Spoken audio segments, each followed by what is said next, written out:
সম্মানিত দর্শক বন্ধুরা, আসসালামু আলাইকুম। দূর দূরান্তে দেশ অথবা দেশের বাইরে থেকে ঠিক এই মুহূর্তে যে যেখান থেকে আমাকে দেখছেন, আমি আপন আর যে আপন জীবনের গল্পের নতুন একটা এপিসোডে আপনাকে প্রতিদিনের মতো স্বাগত জানাচ্ছি। দর্শক বন্ধুরা, বিষাদর সাপের ছোবল থেকে আমরা বেঁচে যাই, কারণ সাপ দেখতে চেনা যায়। কিন্তু আমাদের এই সমাজে যে মানুষরূপী কালসাপগুলো ঘুরে বেড়ায়, তাদের ছোবল থেকে বাঁচবেন কেমন করে? প্রিয় দর্শক শ্রোতা, তেমনি এক মানুষরূপী কালসাপের গল্প আজ আমি আপনাদের সামনে প্রচার করতে যাচ্ছি। দর্শক বন্ধুরা, আজ আমি আপনাদের সামনে হেলালের জীবনের ভয়ঙ্কর এক বাস্তব গল্প প্রচার করতে যাচ্ছি। আশা করি গল্পটা শুরু থেকে শেষ পর্যন্ত সবাই শুনবেন। ধন্যবাদ সবাইকে। সম্মানিত দর্শক বন্ধুরা, আসসালামু আলাইকুম রহমতুল্লাহি ওবারাকাতুহু। আমার নাম মোহাম্মদ হেলাল, আমার বাড়ি চিটাগং। দর্শক শ্রোতা, আমার জীবনের গল্পটা শুরু করার শুরুতেই আমি আপনাদেরকে আমার পরিবারের ব্যাপারে জানিয়ে রাখি।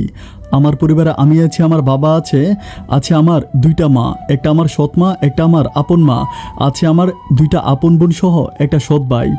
আমাদের পরিবারটা একটা মধ্যবিত্ত পরিবার। আমার আব্বা আমাদের এলাকার মসজিদের একজন ইমাম। আমি ছোটবেলা থেকে দেখে আসছি আমার আব্বা আমাদের এলাকার মসজিদে ইমামতি করে। আমাদের যদিও অনেক বেশি টাকা পয়সা অর্থ আর আভিজাত্য না থাকে, তবে এলাকাতে আমার অনেক বেশি সম্মান আছে। আমাদের এলাকার প্রত্যেকটা মানুষ আমাদেরকে প্রচুর পরিমাণ সম্মান করে আর ভালোবাসে। ইমাম সাহেবের পরিবার নামে আমরা এলাকাতে পরিচিত। আমি ছোটবেলা থেকে পড়াশোনার প্রতি যথেষ্ট বাজে ছিলাম। বাবা আমাকে পড়াশোনা করানোর জন্য খুব চেষ্টা করে, কিন্তু আমার পড়াশোনা হয় না। আমার মাথার ভিতরে কোনোভাবেই পড়াশোনা ঢুকে না। বাবা আমাকে মারে স্কুলে পাঠায় এবং প্রচুর পরিমাণ চেষ্টা করে পড়াশোনা করানোর জন্য, কিন্তু কেন জানি আমার মাথায় পড়াশোনা ঢুকেই না। আমি খুব কষ্ট করে ক্লাস 5 পর্যন্ত পড়ি। অ্যান্ড আমাকে যখন ক্লাস 6-এ ভর্তি করানো হয়, এরপর থেকে আমি বাড়ি থেকে পালিয়ে যাই শুধুমাত্র পড়াশোনার ভয়ে। বাড়ি থেকে পালিয়ে আমি একটা দোকানে কাজে ঢুকে যাই আমাদের চিটংয়ের ওই দিকে। তো এরপরে আব্বা আমাকে প্রায় 15-20 দিনের মতো আব্বা আমাকে অনেক খোঁজাখুঁজি করে। অ্যান্ড 15-20 দিন পরে খুব কষ্ট করে আমাকে খুঁজে পায়।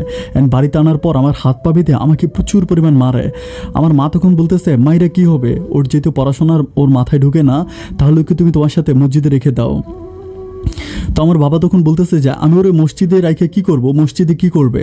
আমার আম্মা বলতেছে, মসজিদে তোমার সাথে থাকবে, নামাজ পড়বে, অ্যান্ড ওকে তুমি কোরআন পড়ানো শেখাও। তখন বাবা হঠাৎ করে বলতেছে, দারুণ একটা আইডিয়া আমার মাথায় আসছে। ওর যেহেতু পড়াশোনা হচ্ছে না, তাহলে আমি ওকে কোরআনে হাফেজ বানাই। মায়ের সাথে আব্বা সিদ্ধান্ত করার পর এর ঠিক 2 দিন পরে আব্বা আমাকে একটা হেফজোখানায় পাঠিয়ে দেয়। হেফজোখানা বলতে আমাদের পাশাপাশি এলাকাতেই একটা হেফজোখানা আছে। ওখানে শুধুমাত্র বাচ্চাদেরকে কোরআন পড়ানো হয় এবং কোরআনে হাফেজ বানানো হয়। তো আব্বা, আমি যেহেতু ইমাম সাহেবের ছেলে, ওখানে দেওয়ার পর সবাই আমাকে প্রচুর পরিমাণ ভালোবাসে। ওখানে যারা ইমাম আছে, ওখানে যারা হুজুর আছে, যারা ছাত্র আছে, তারা প্রচুর পরিমাণ সবাই আমাকে ভালোবাসে এবং প্রচুর আমাকে সম্মান করে। যাই হোক, এভাবে যেতে যেতে আমি ওখান থেকে কোরআনে হাফেজ হয়ে যাই। অ্যান্ড কোরআনে হাফেজ হওয়ার পরে আমার আব্বা প্রচুর পরিমাণ খুশি হয়। আব্বা বলে যে আমার অন্তত একটা স্বপ্ন পূরণ হয়েছে, তুই কোরআনে হাফেজ হয়েছিস, এর চেয়েও বড় পাওয়া আমার কাছে আর কিছুই হতে পারে না। যাই হোক, এরপর আমার আব্বা আমাকে বলতেছিল যে তুই এখন কি করবি। আমি বলতেছিলাম যে আব্বা, তুমি যেটা ভালো মনে করো আমি সেটাই করব। আব্বা তখন আমাকে বলতেছে যে আপাতত মসজিদে চাকরি কর, আর মসজিদে চাকরি করার পর এরপরে ভেবেচিন্তে তোকে অন্য একটা কাজ দেওয়া যাবে। তো আব্বা কী করে, আমাদের গ্রাম থেকে আরও 3টা গ্রামের পরে একটা মসজিদে বাবা আমাকে ইমামতি চাকরি নিয়ে দেয়। তো আমি ওখানে ইমামতি করি। আমার বয়সটা কিন্তু তখন অনেক বড় না, আমি খুবই ইয়াং টাইপের একটা ছেলে। তো ইমামতি করে আমার মুখে ধারি নাই। আর সবচেয়ে বড় কথা হচ্ছে, আমার আসলে ওই ইমামতির ভিতরে মনোযোগ ঢুকে না। আমার মাঝে কিছু বাজে দিক আছে বলতে, আমি গান শুনতে খুব পছন্দ করি। হেডফোন লাগিয়ে গান শোনা, তারপরে ক্রিকেট খেলা, আমার প্রচুর পরিমাণ পছন্দের খেলা ক্রিকেট খেলা। তো আমিও মসজিদে ইমামতি করি। অ্যান্ড একদিন বিকেলবেলা আমি কী করি, মসজিদের মাঠের ভিতরে ওইখানে এলাকার কিছু ছেলেদের সাথে ক্রিকেট খেলি। তো ক্রিকেট খেলার সময় আমার জামা কাপড়গুলো, আমি লুঙ্গি পরেছিলাম, লুঙ্গিটা একটু উপরে উঠে টুপি খুলে তারপর গেঞ্জি গায়ে দিয়ে আমি ওখানে ক্রিকেট খেলেছিলাম। এরপরে মসজিদের যিনি সভাপতি আছে, উনি আমার আব্বাকে ডাকে বলতেছে যে এই ছেলেকে এখানে চাকরি করানো যাবে না, কারণ একে তো ওর মুখে ধারই নেই, এছাড়া ও কী করে এরকম মাঠের মধ্যে ক্রিকেট খেলে। তো আমার আব্বা তখন আমাকে প্রচুর পরিমাণ বুঝায় যে এই কাজগুলো করা ঠিক না। তো এরপর আমি কী করি, আব্বার কথা মতো আবারও ইমামতি করতে শুরু করি। বাট আমার ভিতর থেকে এই শয়তানি বুদ্ধিগুলো যাচ্ছে না। আমি এভাবে আরও প্রায় 4-5 মাসের মতো ইমামতি করি, কিন্তু আমার এই ইমামতি করতে আর ভালো লাগে না। একটা দিন আমি যখন আবারও এরকম ক্রিকেট খেলতে থাকি, তখন আর আমার আব্বাকে না জানিয়ে ওই মসজিদের সভাপতি আমাকে সরাসরি বলে দেয় যে আপনি চলে যান, আমরা অন্য একটা ইমাম নিব, আমরা একটা বয়স্ক ইমাম নিব, কারণ আপনার মতো ইয়াং ইমাম আমাদের ভালো লাগে না, বা অনেকে আপনার নামে কমপ্লেন করে। এরপর আমার মসজিদের চাকরিটা চলে যায়। মসজিদের চাকরি চলে যাওয়ার পরে থেকে আমি তখন আবার বাড়িতে চলে আসি। বাড়িতে এসে আমার আব্বার সাথে থাকতে শুরু করি। আমার আব্বা তখন খুব দুঃখ করে বলে যে এত কষ্ট করে তোকে মসজিদে চাকরিটা নিয়ে দিলাম, কিন্তু তুই চাকরিটা করতে পারলি না। আমি আমার আব্বারে বলি যে আব্বা, আমি তো চেষ্টা করছিলাম করার জন্য, এখন ইনার যদি আমাকে না রাখে তাহলে আমি কী করতে পারি। আমার আব্বা বলে যে কোন এলাকাতে মানুষ এরকম ইমাম রাখবে যে ইমাম বাচ্চাদের নিয়ে ক্রিকেট খেলে আর হেডফোন লাগিয়ে হচ্ছে উড়াদুরা গান শোনে। আমি তখন আমার আব্বারে বললাম যে আব্বা, আমাকে দিয়ে যেহেতু এগুলো হচ্ছে না, তুমি আমাকে দিয়ে অন্য কিছু করানোর জন্য চেষ্টা করো। তখন আমার আব্বা বলতেছে যে কী করবি। আমি বলি আমি ব্যবসা করবো, আমার ব্যবসা করার অনেক ইচ্ছা, কারণ ব্যবসা বাণিজ্য করলে প্রচুর টাকা পয়সা পাওয়া যায়। তখন আব্বা আমাকে বলতেছে যে কী ধরনের ব্যবসা করতে চাস। আমি তখন আমার আব্বারে বললাম যে আব্বা, আমার কাছে মনে হয় কি এই সময়ের ভিতরে সবচেয়ে লাভজনক ব্যবসা হচ্ছে রড, তারপরে ইট, সিমেন্ট, বালি, এগুলোর ব্যবসাগুলো অনেক ভালো, কারণ আমাদের এলাকাতে প্রচুর পরিমাণ বিদেশি মানুষ আছে। আমি দেখলাম যে প্রত্যেকটা বিদেশি ঘর বানায়, আর ঘর বানানোর জন্য তাদের ইট লাগে, সিমেন্ট লাগে, রড, বালি সব কিছু লাগে। তখন আমি আব্বাকে বললাম যে আমি যদি এরকম একটা দোকান দিতে পারি তাহলে আমি অনেক ভালো টাকা উপার্জন করতে পারবো। আমার আব্বা বলতেছে এই ব্যবসাটা তো সহজ না, এটা করার জন্য অনেক বেশি পুঁজি লাগে, আর পুঁজি যেমন তেমন, এটা করতে হলে আগে এই ব্যবসাটা শিখতে হবে। তখন আমি আব্বাকে বলি যে তাইলে আমি একটা দোকানে চাকরি করি, আমি যদি একটা দোকানে কিছুদিন চাকরি করি তাহলে আমি ব্যবসাটা সম্বন্ধে খুব ক্লিয়ার বুঝে যাব, এরপর আমি নিজেই ব্যবসাটা করতে পারবো। তখন আমার আব্বা করে কি যে আমাদের মসজিদের পাশেই হচ্ছে একটা বাজার আছে, ওই বাজারে হাওলাদার ট্রেডার্স নামের একটা ইট, রড, বালু, সিমেন্টের একটা দোকান আছে। আমার আব্বা ওই হাওলাদার সাহেবের সাথে কথা বলে আমাকে ওই দোকানে চাকরি নিয়ে দেয়। তখন আমি ওই দোকানে চাকরি করতে থাকি। চাকরিটা আসলে আমার মূল টার্গেট না, আমার মূল টার্গেট হচ্ছে উনি মালামাল কোথায় থেকে আনে অ্যান্ড মালামালগুলো কীভাবে বিক্রি করে, ওই ব্যবসাটা আমার শেখাটা হচ্ছে সবচেয়ে বড় টার্গেট।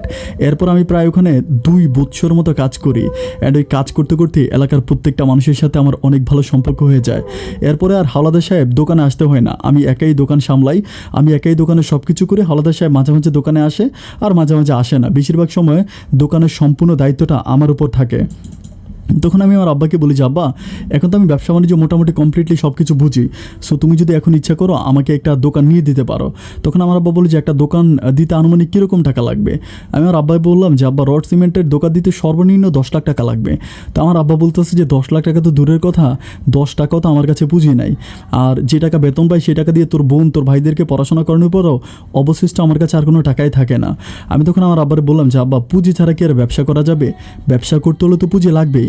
তখন আব্বা করে কি আমাদের আব্বা যে মসজিদে চাকরি করে, ওই মসজিদে যিনি আছে যিনি হচ্ছে এই মসজিদের সভাপতি, কারি সাহেব, হাজি কারি সাহেবের সাথে আমার আব্বা কথা বলে। আমার আব্বা কারি সাহেবকে বলে যে আমার ছেলেটা এরকম ব্যবসা করতে চায়, এখন কিছু পুঁজি তো লাগবে, আমি তো আসলে সারা জীবন সৎ এবং নিষ্ঠার সাথে কাজ করেছি, আমি তো কখনো কারো ক্ষতি করি নাই বা বিনষ্ট করি নাই, এখন আমার কাছে তো ভাই এত বেশি টাকা পয়সা নাই, যদি আপনি কিছু পুঁজি দিতেন আমি আমার ছেলেটাকে একটা ব্যবসা ধরাই দিতাম। তখন এই হাজি সাহেব আমার আব্বাকে বলতেছে যে কী পরিমাণ টাকা লাগবে। আমার আব্বা বলে যে আমার ছেলে বলছিল 10 লাখ টাকার মতো লাগবে, তো আমি খুব কষ্ট করে 6 লাখ টাকা জমিয়েছি, আর আপাতত 4 লাখ টাকা যদি হয় তাহলে এই ব্যবসাটা করতে পারবে। তখন ওই হাজি কারি সাহেব হচ্ছে আমার আব্বাকে 4 লাখ টাকা দিয়া বলতেছে যে ওকে ব্যবসা ধরাই দেন। এরপরে আমার আব্বা বলতেছে আব্বার একদম মসজিদের পাশেই আমি একটা টিনের ঘর দিই, টিনের ঘর দিয়ে আমার ব্যবসা শুরু করি। তখন ইট সিমেন্ট রাখার জন্য একটা ছোট্ট গুদাম বানাই, আর আমি বসার জন্য একটা ছোটো টিনের ঘর দিয়ে আমি ব্যবসাটা শুরু করি। তো আলহামদুলিল্লাহ আমার ব্যবসাটা খুব বেশি খারাপ যাচ্ছে না।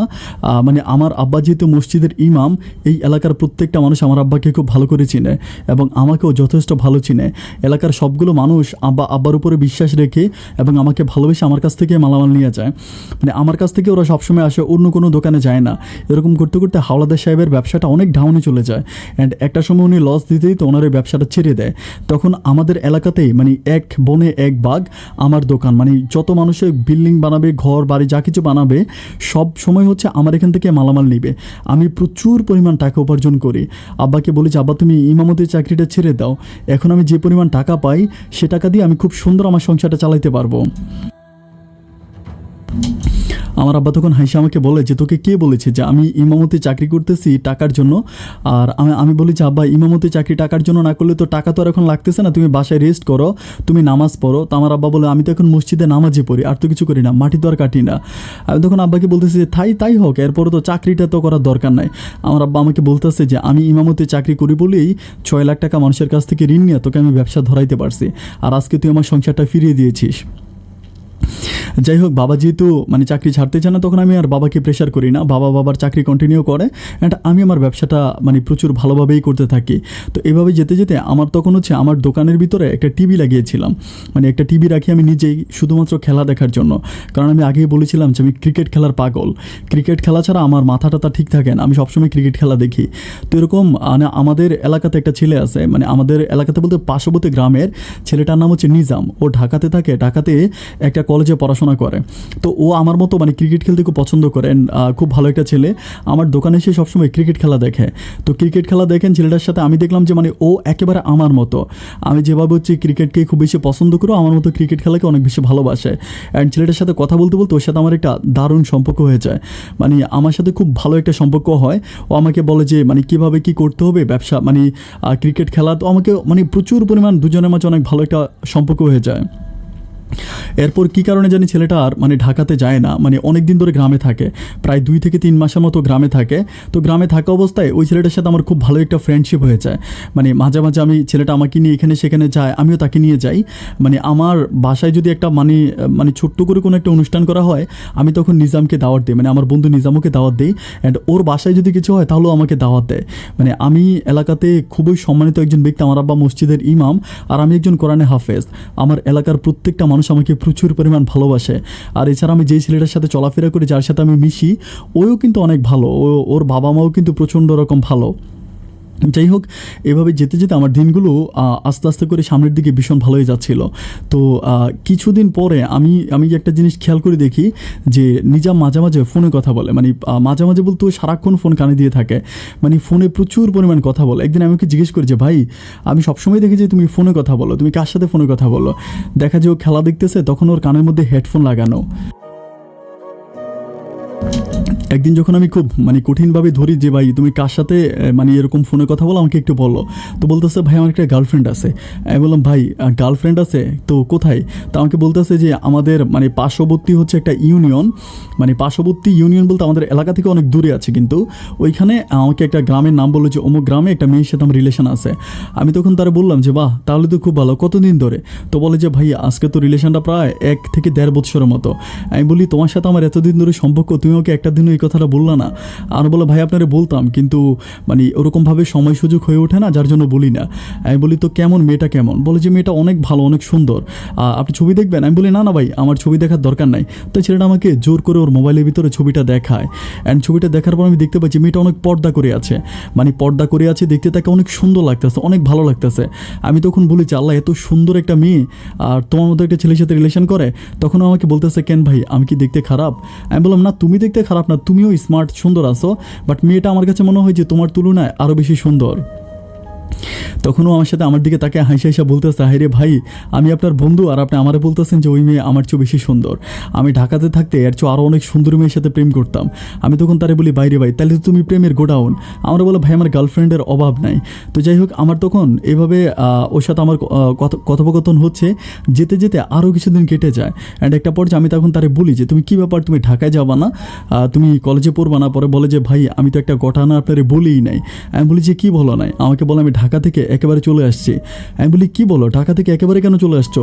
আমাকে বলো ভাই ওখানে একটা রিলেশন করছিলাম, একটা মেয়ের সাথে রিলেশন করছিলাম মহল্লাতে, পরে মেয়েটার সাথে আমি ফিজিক্যাল সম্পর্ক করছি, ওর পেটে বাচ্চা হয়েছে। অ্যান্ড এটা হওয়ার পরে ভাই ওই এলাকার ছেলেফেলেগুলো আমাকে টার্গেট করে ফেলছে। আমি আর ভয়ে ওই এলাকায় যারা মেয়ে আমাকে বিয়ে করার জন্য প্রেশার দিচ্ছে। আমি তখন তারে বললাম যে ভাই তুমি তো যথেষ্ট ফাজিল একটা ছেলে, ঢাকাতে একটা মেয়ের পেটে বাচ্চা দিয়ে আইসা এখন গ্রামের মেয়ের সাথে প্রেম করতেছো। তাই আমি বললাম যে আচ্ছা ফাইন, ঠিক আছে, তো মেয়েটার নাম কি? আমাকে বলতেছে মেয়েটার নাম হচ্ছে রিপা। আমি যাই হোক, এইভাবে ও রিলেশন করে আমার দোকানে আসলে মেয়েটার সাথে সবসময় ফোনে কথা বলে, মানে প্রচুর পরিমাণ ফোনে কথা বলে। একদিনও করে কি, ওর মোবাইলটা রাইখা ও একটু মানে কোথায় জানি চলে যায়, মানে সরি আমার আমার দোকানেও মোবাইলটা চার্জ দিয়ে ও কোথায় জানি যায়।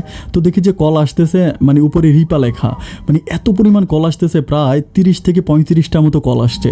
আসার পরে আমি একটা সময় বিরক্ত ওর কলটা রিসিভ করার পর আমি মেয়েটাকে বলি যে দেখেন আসলে নিজাম কিন্তু এখানে নাই, নিজাম হচ্ছে একটু বাইরে গেছে। আমি পর আমাকে বলতেছে ভাই আমি আপনার সাথে একটু কথা বলতে চাই। আমি বললাম যে বলে আপনার নাম হচ্ছে হেলাল না? আমি বলি হ্যাঁ আমার নাম হেলাল। তো বলে যে হেলাল ভাই আমি কিন্তু আপনাকে চিনি। আমি বলি কীভাবে চিনেন? আমাকে বলতেছে যে আপনার একটা মানে ইট সিমেন্টের হচ্ছে একটা দোকান আছে, স্যানিটারি দোকান, তাই না? আমি বলি হ্যাঁ স্যানিটারি দোকান আছে, তুমি কার কাছ থেকে শুনছো? হেলাল বলছে। আমাকে বলে যে না হেলাল বলে নাই, কিন্তু আমি আপনাকে চিনি। আমি বলি কীভাবে চিনো? বলে ভাইয়া আমি আপনাকে একটা কথা জিজ্ঞেস করবো। আমি বললাম হ্যাঁ করো। তো বলতেছে আমি কি আপনার সাথে একটু দেখা করতে পারি? আমি তখন মেয়েটাকে বললাম যে তুমি রিলেশন করো হচ্ছে নিজামের সাথে, আমার সাথে কেন দেখা করবা? মেয়েটা আমাকে বলতেছে যে ভাইয়া প্লিজ আপনি যদি আমাকে একটু আপনার সাথে দেখা করার সুযোগটা দেন আমি খুব খুশি হব। আমি বললাম আচ্ছা ঠিক আছে ফাইন, তাহলে কোথায় দেখা করবা? আর এটাকে আমি নিজামকে বলবো? আমাকে বলতেছে না না না, আপনি নিজামকে এটা ভুলেও বললেন না, কারণ ওকে বললে কিন্তু হবে না। আমি আপনাকে ভাই ডাকছে, ভাই হিসেবে আপনি আমার সাথে একটু দেখা করেন। আমি তখন মেয়েটাকে বললাম যে ঠিক আছে আমার দোকানে চলে আসেন, দোকানে আসলেই তো দেখা হবে। আমাকে বলতেছে না না, দোকানে আসলে কিন্তু আমি কথা বলতে পারবো না, আপনি আমাকে আপনার ফোন নাম্বারটাকে একটু দেন। আমি তখন আমার ফোন নাম্বারটা বলি, মেয়েটা ফোন নাম্বারটা হয়তো কোনো কাগজে লিখে রাখে। কথা বলতে বলতে একটা পর্যায়ে আমি ফোনটা কেটে দিই। অ্যান্ড কেটে দেওয়ার পর আমি কিন্তু আর নিজামকে এই ব্যাপারটা বলি নাই। আর নিজাম আসার পর ওর মোবাইল নিয়েও চলে গেছে। রাতের বেলা মেয়েটা আমার নাম্বারে কল দেয়। আমার নাম্বারে যখন কল দেয় আমি একটু মানে আমি তো আসলে ওরকম আননোন কোনো নাম্বারে কথা বলি না। তো মেয়েটা যখন আমাকে কল দেয় আমি খুব সালাম দিয়ে সুন্দর করে কথা বলি। আমাকে বলে যে ভাইয়া আমি কিন্তু আপনার ছোটো বোনের মতো, আপনি আমাকে একটা হেল্প করবেন, এভাবে বলে। আমি বলি কী ধরনের হেল্প? বলে আমাকে একটু নিজাম সম্বন্ধে ডিটেলস বলেন। আমি তখন তারে বললাম যে কেন, আমি নিজাম সম্বন্ধে কেন ডিটেলস বলতে যাব? পরে বলে ভাইয়া প্লিজ, আমার না ওর সাথে সম্পর্কটা আজকে অনেক বছর ধরে, বাট আমার কাছে মনে হয় না যে খুব একটা ভালো, আপনি আমাকে একটু হেল্প করেন। আমি তখন তাকে বলেছি আপনি আমাকে এত বড় অকৃতকার্য মনে করবেন না যে আমি আমার বন্ধুর নামে আপনার কাছে বিচার দিব। তখন মেয়েটা আমাকে বলতেছে তার মানে কি আপনি বলবেন না? আমি বললাম না, এই সম্বন্ধে কোনো কিছু বলা আমার পক্ষে সম্ভব না। একটা পর্যায়ে আমি ফোনটা কেটে দিয়ে মোবাইলটা রেখে আমি ঘুমিয়ে যাই। অ্যান্ড এর পরের দিন মানে ঠিক তারই 2 দিন পরে একদিন মেয়েটা আমার দোকানে আসে। আমার দোকানে আসার পরে আমি বোরকা পরে আসে, আমি দেখে চিনতে পারি না। তো আমার দোকানে ঢোকার পর মানে বোরকার মুখোশটা খোলে।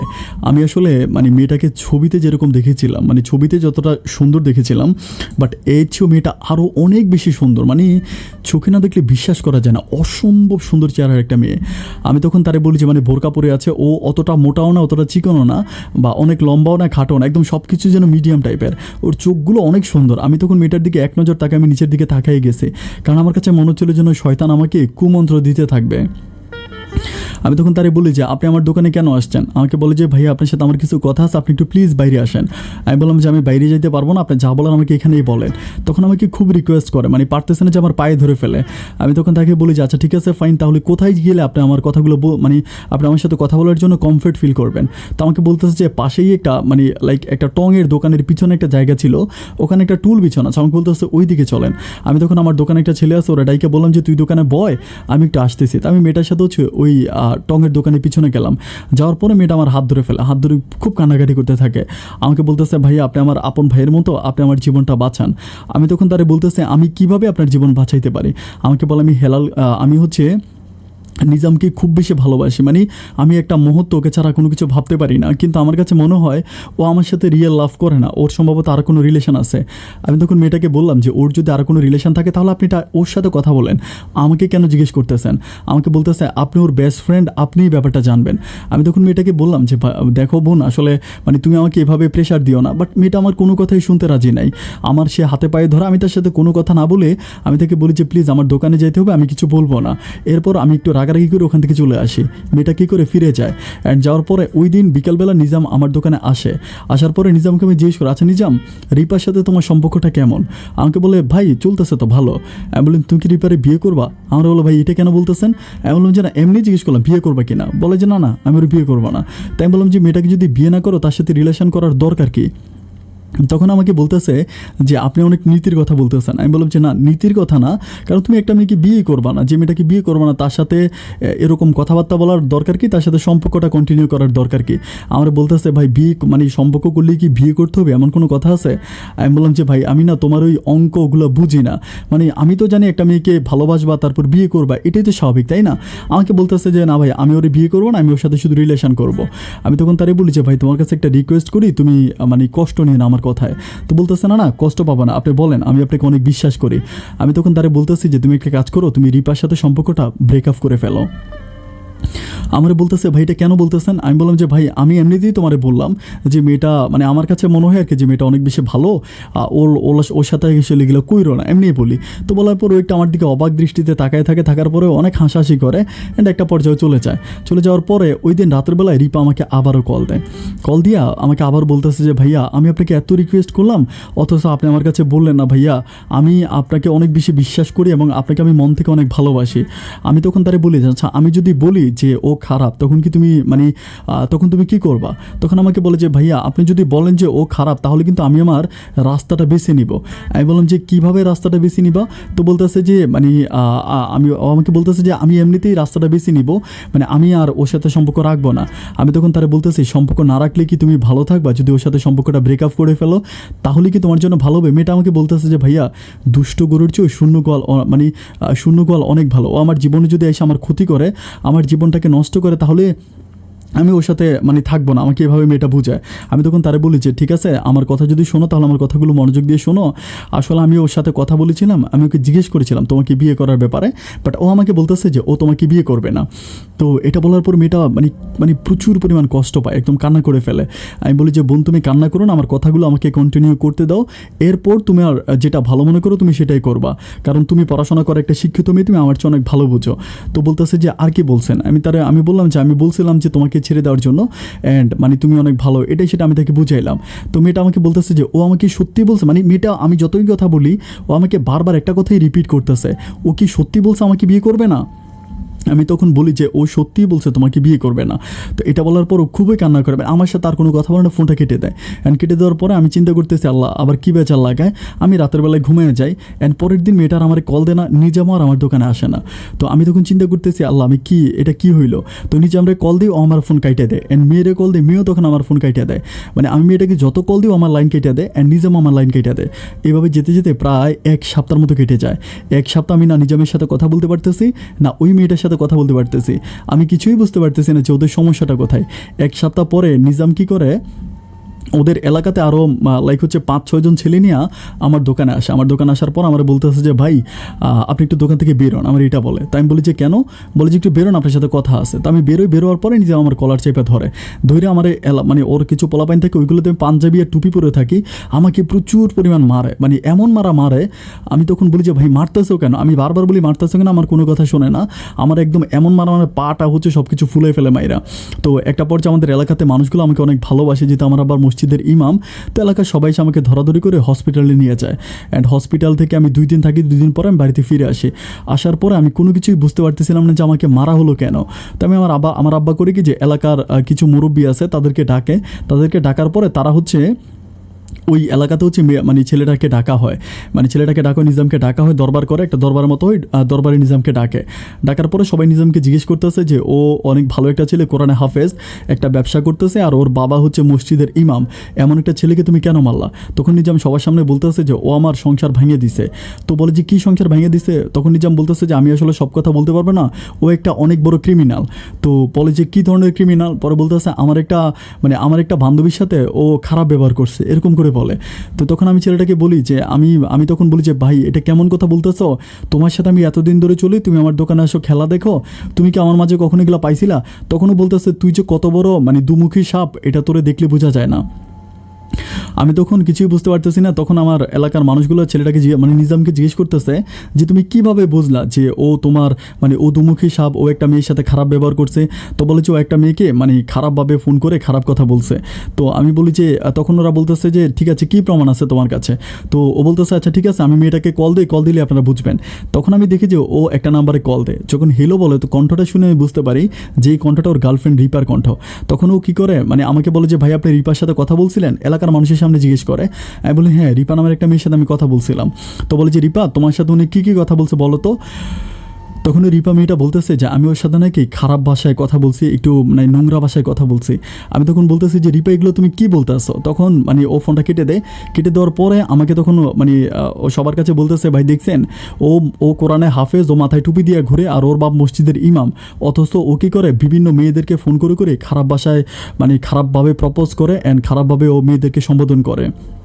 প্রত্যেকটা ঘরে মেয়ে আছে, আমরা মানে আমরা আমরা প্রত্যেকটা মানুষ হচ্ছে আমাদের মা আছে, আমাদের বোন আছে, বাট ও এরকমভাবে অনেক মেয়ের সাথেই করছে। এই কারণে আমি এলাকার মানুষদেরকে পিটাইছি। তখন আমার আব্বা প্রচুর পরিমাণ কান্না করে, মানে কান্না করে আব্বা তখন ওখান থেকে উঠে চলে আসে। আমি তখন কিছুই বুঝতে পারতেছি না যে আমার সাথে এগুলো কী হচ্ছে। আমি তখন দোকানে যাই, দোকান থেকে রাতের বেলায় বাড়িতে আসার পর আম্মা খুবই কান্না করে, মানে আম্মা খাওয়া দাওয়া করে না। আমি মাকে বলি যে মা তোমরা আমার এই কথাটা বিশ্বাস করো যে আমি এমন কোনো কাজ করি না যে কাজের কারণে তোমাদের মান সম্মান নষ্ট হতে পারে, তোমাদের কোনো ক্ষতি হতে পারে। আমার মা আমাকে বলে যে তুই আর কোনো কথা বলিস না, যা বলার তা তো দরবারে হাজার মানুষের সামনে ওই নিজাম প্রমাণ করে দিছে। আমি তখন আমার মাকে বলি যে মা দেখো এটা এটা নিজাম আর তার প্রেমিকা, ওই মেয়েটা ছিল তার প্রেমিকা রিপা।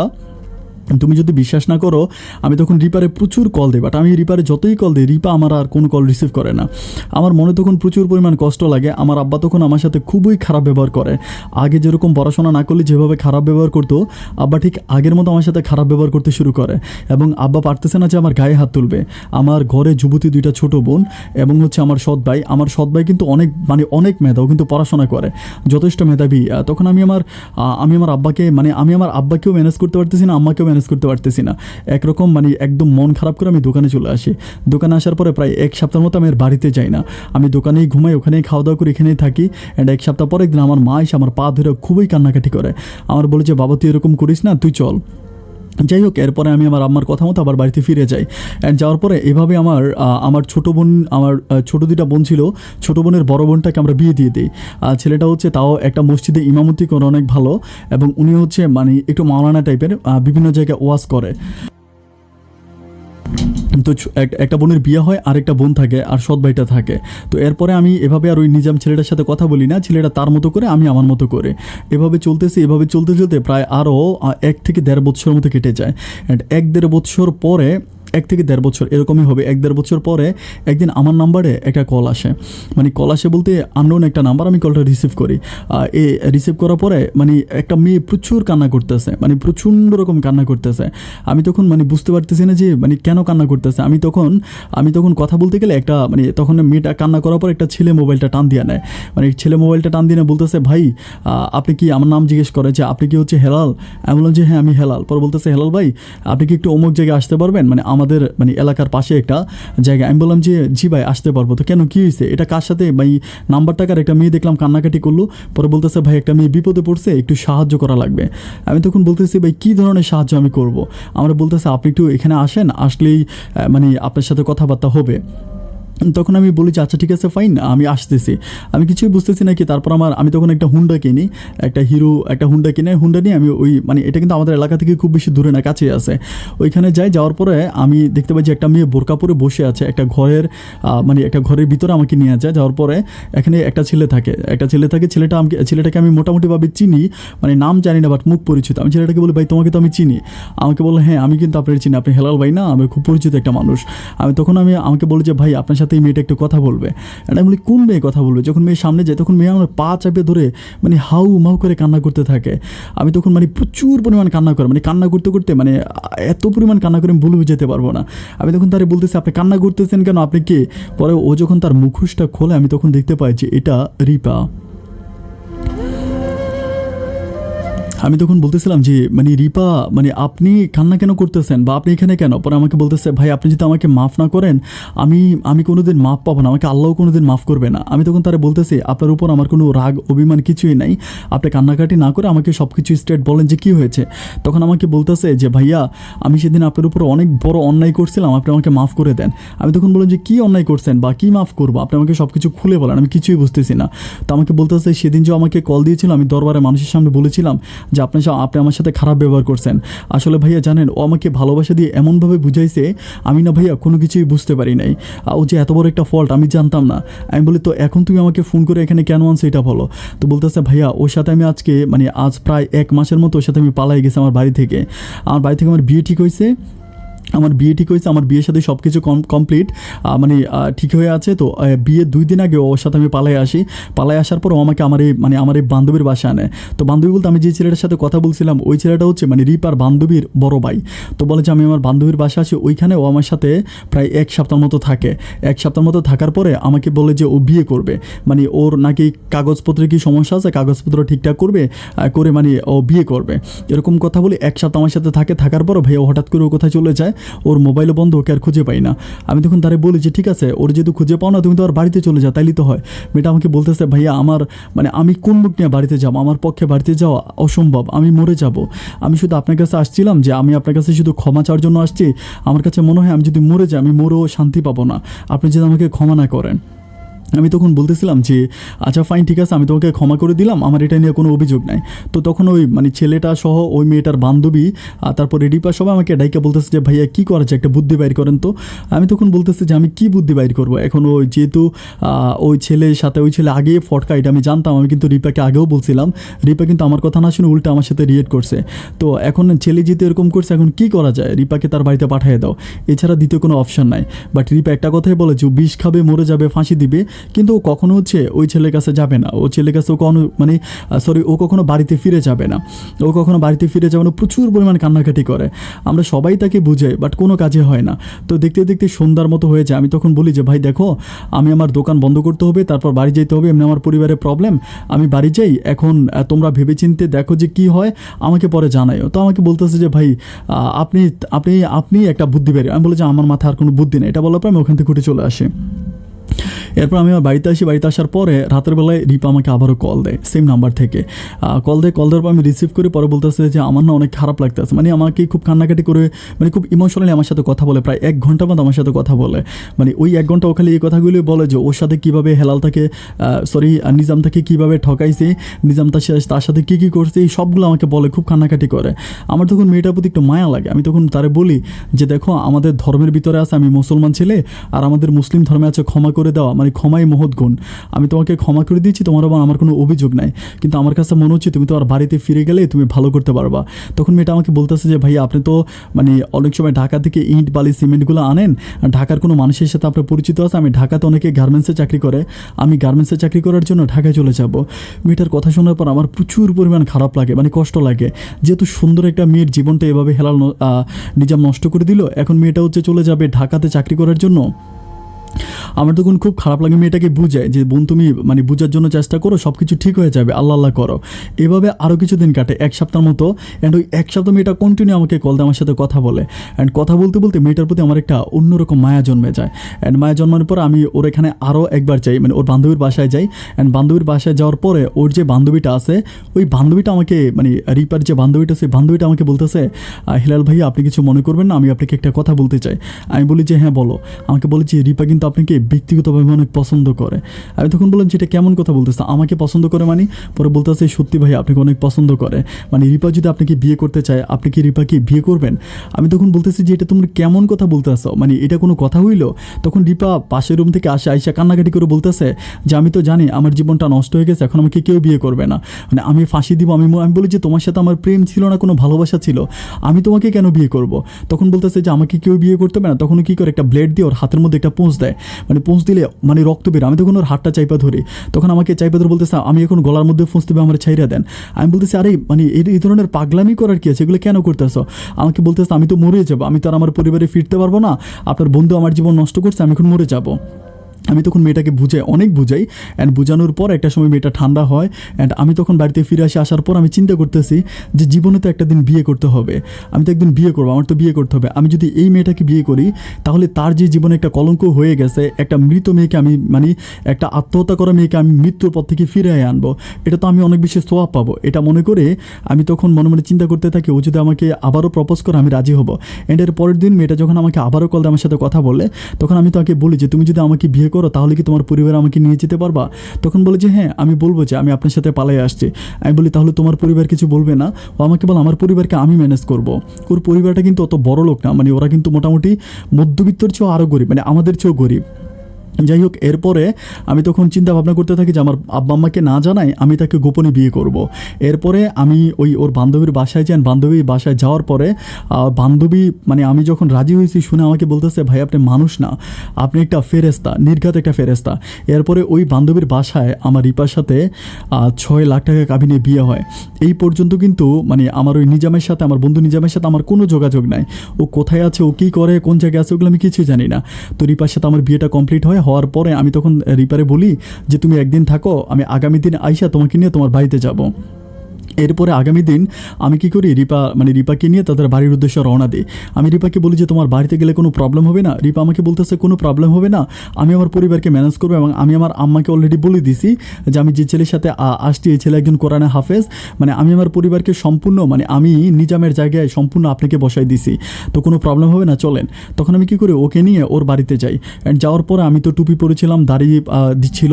দেখার পর ওর বাবা মা আর আমার উপরে খুব বেশি রাগ করে না, রাগারাগি না করে আমাকে ঘরে নিয়ে যায়। ঘরে নিয়ে আমাকে খাওয়া দাওয়া করে, আমি খাওয়া দাওয়া করি। অ্যান্ড ওরা আমাকে জিজ্ঞেস করে, আব্বার নাম জিজ্ঞেস করে, আমি আমার বাবার ঠিকানা দিই। দেওয়ার পরে রিপার বাবা আমার বাবাকে খুব ক্লিয়ার চিনতে পারে। আমাকে বলতেছে আপনার আব্বা কিন্তু অনেক ভালো মানুষ, আপনার আব্বাকে আমি খুব ভালো করে চিনি, উনি অনেক বৎসর ধরে মসজিদে ইমামতি করে, আমি যথেষ্ট ভালো মানুষ। আমি তখন আমিও ওই রিপার আব্বাকে বলি যে আমি তো রিপাকে গোপনে বিয়ে করেছি, আমার আব্বা আম্মা কিন্তু জানে না, তাদেরকে আপনি আস্তে আস্তে জানাবেন। এরপরে রিপার আব্বা বলতেছে যে কোনো প্রবলেম নাই, আমি নিজেই তোমার বাবার সাথে গিয়ে কথাবার্তা বলে আমি সব কিছু ঠিক করব। এর প্রায় 5 থেকে 6 দিন পরে রিপার আব্বা আমাদের বাড়িতে আসে। আসার পরে আমি তখন আর আমি প্রচুর পরিমাণ ভয়ে থাকি। উনি আমাদের ঘরে আসার পরে আমার আব্বা আমার সাথে বসে কথাবার্তা বলার একটা পর্যায়ে উনি কিন্তু রিপার আব্বা কিন্তু যথেষ্ট ভালো মানুষ, উনি কিন্তু খুব খারাপ না। হয় না যে এলাকাতে একজন মধ্যবিত্ত পরিবারের চেয়ে একটু নিচে, কিন্তু কোনোদিন কারোর সাথে খারাপ ব্যবহার করে নাই, খুব ভালো ব্যবহার, যথেষ্ট ভালো। এবং উনি যখন আমার আব্বাকে সব কিছু বলে যে আপনার ছেলে আমার মেয়েকে পছন্দ করতো, অ্যান্ড আমার মেয়ের আমি বিয়ে ঠিক করছি, আমার মেয়েটা পালাই গেছে বা এমনি বিয়ে করছে, এগুলো বলে। বাট প্রথম দিকে আব্বা খুব খেপে যায়, আব্বা একটু রাগারাগি করে। অ্যান্ড শেষের দিকে আব্বা তখন বলেছে আচ্ছা ঠিক আছে, এখন বিয়ে যেহেতু করে ফেলছে আর কী করার আছে। কিন্তু আমার আব্বা তখন আমাকে বলতেছে তুই একটা বারের জন্য আমাকে জানাইতে পারলি না। আমি তখন আমার আব্বার কাছে আর কি বলবো, আর কোনো কিছু তো বলার নাই। আমি তখন চুপচাপ থাকি। একটা পর্যায়ে পারিবারিকভাবে অনুষ্ঠান করে আমি রিপাদের গ্রাম থেকে আমাদের বাড়িতে নিয়ে আসি। আমাদের বাড়িতে আসার পরে আলহামদুলিল্লাহ রিপা আমাদের বাড়িতে খুব ভালোই থাকতেছে, কোনো প্রবলেম নেই, আমার সংসারটা ভীষণ ভালোই কাটতেছে। ও আমাকে যথেষ্ট পরিমাণ বুঝে, আমিও তাকে বুঝি। আগে তার মাঝে যে পরিমাণ প্রবলেমগুলো ছিল, এখন আর কোনো রকম প্রবলেম নেই, ও আমাকে প্রচুর পরিমাণ ভালোবাসে। আমি যেখানেই আমার লাইফে মনে হয় যে ও আসার পর থেকে আমার জীবনটাই কেমন জানি চেঞ্জ হয়ে গেছে। খুব এলোমেলো একটা জীবন ছিল, জীবনে একটা দারুণ সান্নিধ্য চলে আসছে। এরপর থেকে আমি আস্তে আস্তে খোঁজখবর নিয়ে জানতে পারি যে রিপা যথেষ্ট মেধাবী একজন ছাত্রী ছিল। ও ও কিন্তু আপনার এসএসসিতে গোল্ডেন প্লাস পেয়ে পাস করছে, গোল্ডেন প্লাস পেয়ে পাস করে তারপর কলেজে ভর্তি হয়েছিল। অ্যান্ড কলেজে ভর্তি হওয়ার পরে ও লাইফে এই ঘটনাটা ঘটছে। তো পরে আমি চিন্তা করতেছিলাম যে ও আমাকে একদিন বলতেছিল, আমি তখন তার একদিন জিজ্ঞেস করেছি রিপা তুমি নাকি এসএসসিতে গোল্ডেন প্লাস পাইছিলা? আমাকে বলে যে হ্যাঁ আমি গোল্ডেন প্লাস পাইছি। আমি বলি গোল্ডেন প্লাস পাওয়া একজন স্টুডেন্ট, তুমি এত মেধাবী একজন স্টুডেন্ট, বাট তুমি পড়াশোনা অফ করে দিলা। আমাকে বলতেছে কী করবো, ওর মতো হারামির জন্য আমার জীবনটা নষ্ট হয়ে গেল। আমি বলি কীভাবে নষ্ট হলো, তোমার জীবন নষ্ট হয় না, আমি তো আছি। তো আমাকে বলতেছে যে তুমি আছো আমি বলি যে আমি যদি তোমাকে পড়াশোনা করাই তুমি পড়াশোনা করবা। আমার মনের ভিতরে তখন কেমন জানি একটা জিনিস জাগে যে আমি তাকে পড়াশোনা করাবো। আমার কাছে এটা মনে হয় যে আমি তো খুব বেশি পড়াশোনা করতে পারি নাই, আমি আমার বউটাকে আমি আমার বউটাকে পড়াশোনা করাবো, এটা আমার মনের ভিতরে এমনিতেই জাগে। এরপর আমি তাকে বলি যে আমি যদি তোমাকে কলেজে আবারও ভর্তি করাই তুমি কি পড়াশোনা করবা? আমাকে বলে যে হ্যাঁ, তো তুমি যদি আমাকে কলেজে ভর্তি করেন তো অবশ্যই পড়বো, আমার তো এটা অনেক বড় পাওয়া। এরপর আমি করি কি, চিটংয়ের একটা কলেজে আমি ওকে ভর্তি করাই। ভর্তি করানোর পরে ও কী করে, আমাদের এলাকা থেকেই কলেজে যাতায়াত করে, কলেজে গিয়ে পড়াশোনা করে আসে। এটা নিয়ে আমার পরিবার আমার আব্বা আম্মা কিন্তু আমার উপরে দ্বিমত, আমার আব্বা কিন্তু আমার উপরে খুবই রাগারাগি যে এটা কেমন কথা হইলো যে বউকে দিয়ে পড়াশোনা করাবি, এটা ভালো দেখায় না। আমি তখন আমার আব্বারে বলি যে আব্বা ও পড়াশোনা করলে অনেক ভালো করতে পারবে। অ্যান্ড একটা পর্যায়ে ও কী করে এসএসসি কমপ্লিট করে, অ্যান্ড এসএসসি তো ও খুব ভালো A+ পায়। অ্যান্ড পাওয়ার পরে ও আমাকে বলে যে ও কিন্তু সায়েন্স থেকে পড়ে, আমাকে বলে যে আমার না মেডিকেলে পড়ার অনেক ইচ্ছা। তখন আমি একটা ব্যাপার বলে রাখি, আমার ছোটোবেলা থেকে একটা স্বপ্ন আছে। স্বপ্নটা বলতে মানে ওর কথার সাথে আমার স্বপ্নগুলো খুব মিলে যায়। মানে আমার ছোটোবেলা থেকে মানে ডাক্তারি পেশাটাকে আমি অনেক বেশি পছন্দ করতাম। মানে বিশেষ করে যারা মেয়েরা ডাক্তার হয় তাদেরকে আমি অনেক বেশি পছন্দ করি। মানে আমার ভালো লাগে যে একটা ডাক্তার মেয়ে তার মানে মানুষের সেবা করে, এটা আমার কাছে খুব ভালো লাগে। তো আমি তখন তারা চিন্তা করতে, ও যদি মেডিকেলে পড়ে তাহলে খুব ভালো হবে। দেন ও তখন মানে ওর আসলে বয়সের সাথে আরও যে মানে ওইখানে ড্রপ দিছিল, তো সব কিছু মিলিয়া ও যখন সরকারি মেডিকেলে পরীক্ষা দেয়, মানে সিএমসিতে চিটং মেডিকেল কলেজে যখন পরীক্ষা দেয়, তখন ও পাশ করে না, ভর্তি পরীক্ষা পাশ করে না। এরপর আমাকে বলতেছে যে ওর মনটা খুব ভেঙে যায়। আমি দেখি ও প্রচুর পরিমাণ মন খারাপ করে কান্নাকাটি করে। তো আমি তারা বলতেছি যে তুমি মন খারাপ কান্নাকাটি করার কী আছে, তুমি যদি চাও আমি তোমাকে প্রাইভেটে ভর্তি করাবো। তো আমাকে হাইসা বলে যে তুমি জানো প্রাইভেটে পড়াশোনা করতে কী পরিমাণ টাকা খরচ হয়? আমি বলি আমি তো জানি না। আমাকে বলে যে প্রচুর টাকা খরচ হয় প্রাইভেটে। তো আমি তারা বলি যে খরচ হোক, সমস্যা কি, আমি তোমাকে প্রাইভেটে ভর্তি করাবো, প্রাইভেটে রেখে আমি তোমাকে পড়াশোনা করাবো। তখন ও আমাকে বলে যে সত্যি? আমি বললাম যে হ্যাঁ সত্যি। তখন আমি করি কি, আমি তাকে মানে চিটংয়ের একটা প্রাইভেট মেডিকেলে কথা বলি, বাট তখন শুধু ভর্তির জন্য লাগে 15 লাখ টাকা। মানে 15 লাখ টাকা লাগবে ভর্তি, তারপর কয়েকটা সেমিস্টার ফি একসাথে। তো 15 লাখ টাকা আমার কাছে অত টাকা নাই, আমার কাছে প্রায় 7 থেকে 7.5 লাখ টাকার মতো আছে। তো বাকি টাকা আমি এদিক সেদিক থেকে ঋণ করার জন্য মানে চেষ্টা করি, বাট কোনোভাবে ওভাবে মানে এতগুলো টাকা আমি জোগাড় করতে পারি না। একটা পর্যায়ে আমি আমার আব্বাকে বলেছি, আব্বা মানে আমাদের একটা জায়গা আছে, আমাদের নিজস্ব জায়গা, আমি বলেছি আমি জায়গাটা বিক্রি করব। তখন আমার আব্বা আমার বলতেছে, তুই কি পাগল হয়ে গেলি? তুই জায়গায় বিক্রি করবি? জায়গা বিক্রি করে বউ পড়াবি? এটা কি তোর মেয়ে যে পড়াশোনা করানোর পরে ও তোর দিকে চাইবে? ও যদি পড়াশোনা করে ডাক্তার হওয়ার পর ও যদি তোরে ছেড়ে চলে যায়? আমি তখন বলেছি, আব্বা ও ডাক্তার হওয়ার পর আমার ছেড়ে চলে যাক, আমার কোনো আপত্তি নাই, কিন্তু আমি তো একটা মেয়েকে ডাক্তার বানাইছি। আমি গর্ব করে বলতে পারবো যে আমি একটা মেধাবী ছাত্রীর জীবন নষ্ট হতে দিই নাই, তাকে আমি একজন MBBS ডাক্তার বানাইছি, ও আমাকে ছেড়ে চলে যাক। আমি তখন আমার আব্বা আম্মার সাথে দ্বিমত পোষণ করতে থাকি। আব্বা আম্মা রাজি হয় না। আমি আমার মাকে খুবই কষ্ট করে আমার মাকে রাজি করাই। তখন কিন্তু আমার ছোটো ভাইটাও ডিপ্লোমাতে পড়তেছে, আমার ছোটো ভাইটা ডিপ্লোমাতে পড়ে। আর আমার ছোটো বোনটা তখন ও কিন্তু ওর মানে এক জায়গায় বিয়ে শাদী মোটামুটি কমপ্লিটে, এঙ্গেজমেন্ট করাই রাখছি, ছেলে বিদেশ থেকে আসলে বিয়ে হবে, ওভাবে আমার ছোটো বোনটা পড়ে আছে। তো আমি তখন আমার আব্বারে বলি যে আব্বা আমাদের বাসায় তো ধরো ওরকম কোনো মেধাবী কেউই নাই, ছোটো ভাই ডিপ্লোমাতে পড়তেছে, ওরও পড়াশোনার প্রতি খুব ভালো মনোযোগ নেই, SSC তো 2বার ফেল করছে। তো এরপরে এখন যদি এভাবে হয় তাহলে কেমন দেখায়? তুমি মানে প্লিজ বাবা, মানে আব্বাকে খুব রিকোয়েস্ট করার পর আব্বা বলে মানে রাজি হয় না। তাও আম্মা যখন খুব বেশি রিকোয়েস্ট করে তখন আবার রাজি হয়।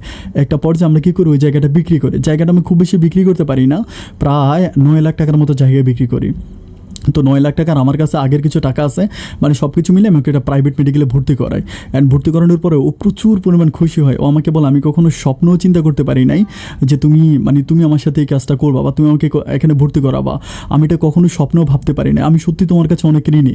মানে ও আমাকে প্রচুর পরিমাণ ভালোবাসে, মানে এত ভালোবাসে আমার কাছে মনে হয় যে সারা দুনিয়াতে কোনো মানে বউ তার স্বামীকে এত ভালোবাসে না আমাকে রিপা যে পরিমাণ ভালোবাসে। যাই হোক, এরপর আমি মানে মেডিকেলে ভর্তি করাই। অ্যান্ড প্রতিদিন আমি কী করি, আমার হুন্ডা করে ওকে আমি মেডিকেলে নিয়ে যাই, আর প্রতিদিন আমার হুন্ডা করে মেডিকেলে নিয়ে আসি। আমার খুব ভালো লাগে যে আমাদের এলাকাতে কোনো মানুষ যখন অসুস্থ হয় তখন সবাই দৌড়ে আমাদের বাড়িতে আসে এবং রিপা যায়, অ্যান্ড রিপা গিয়ে চিকিৎসা করে। আমার কাছে এত ভালো লাগে যে মানে এত পরিমাণ ভালো লাগে আমি বলে বোঝাতে পারবো না। মানে আমি এত পরিমাণ খুশি যে আমার বউ এত সম্মানিত একজন ব্যক্তি। মানে দেখা গেলো গ্রামের যেই কোনো কারো, মানে একটা ছোটো বাচ্চা অসুস্থ হইলেও মানে আমার ওয়াইফের কাছে চলে আসবে, আইসা বলবে যে কী খাওয়াবো, তখন আমার ওয়াইফ প্রেসক্রিপশন লিখে দেয়, অ্যান্ড তখন ওষুধ এনে মানে খাওয়া দাওয়া করে বাচ্চা ভালো হয়। এরকম করতে করতে এলাকাতে আমাদের প্রচুর পরিমাণ সম্মান বেড়ে যায়।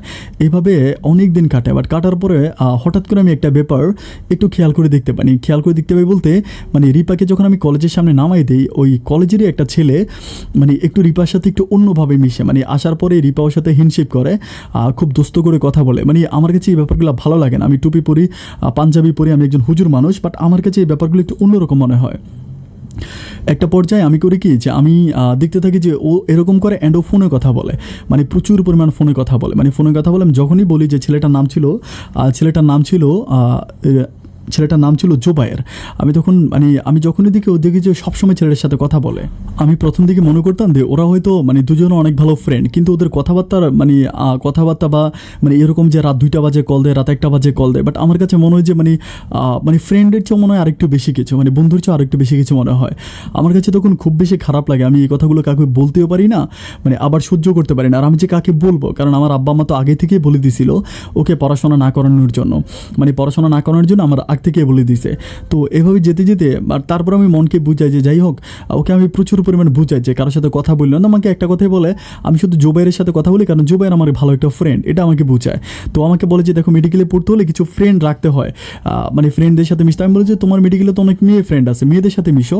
আমাকে বলে যে না, মেয়েদের সাথে মিশলে আমার ভালো, মানে ছেলেদের কাছ থেকে, মানে মেয়েদের থেকেও ছেলেদের কাছ থেকে বেশি সাপোর্ট পাওয়া যায়। আমি ওই পড়াশোনা করি না, আমি এত কিছু বুঝি না। এভাবে যেতে যেতে রিপার একটা বান্ধবী থাকে, মেয়েটার নাম হচ্ছে কণা, মেয়েটার বাড়ি হচ্ছে চিটং শহরেই। তো আমি কি করি, একদিন কণার সাথে আমি দেখি যে রিপার সাথে কণার অনেক ভালো সম্পর্ক, মানে বান্ধবী যদি বলতে হয় তাহলে ওই কণাকে বলতে হবে।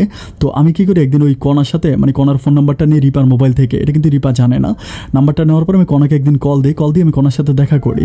দেখা করার পর আমি কণাকে খুব রিকোয়েস্ট করে বলি যে বোন দেখো, আমি একজন কোরআনে হাফেজ, আমার এলাকাতে ব্যবসা আছে, আমি মানে তখন রিপাকে বিয়ে করছি, আমি রিপাকে ভালোবাসি। আমি বিস্তারিত রিপার স্টোরি সব কিছু বলি নাই, বলছি আমি তাকে ভালোবাসি, কিন্তু এখন রিপা এই ধরনের অ্যাটিটিউডগুলো করতেছে, এখন তুমি আমাকে কি বলো, মানে আমি কিছুই বুঝতে পারতেছি না। তখন মেয়েটা আমাকে বলতেছে যে আপনি ভুল করছেন।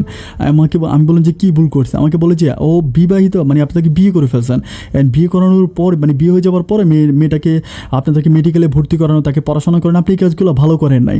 আমি তখন তারে বলতেছি আমি তো তারে সরল মনে ভালোবেসেছি, এবং আমি দেখলাম যে সে অনেক বেশি মেধাবী, আমি তার মেধাটা নষ্ট করতে চাই নাই।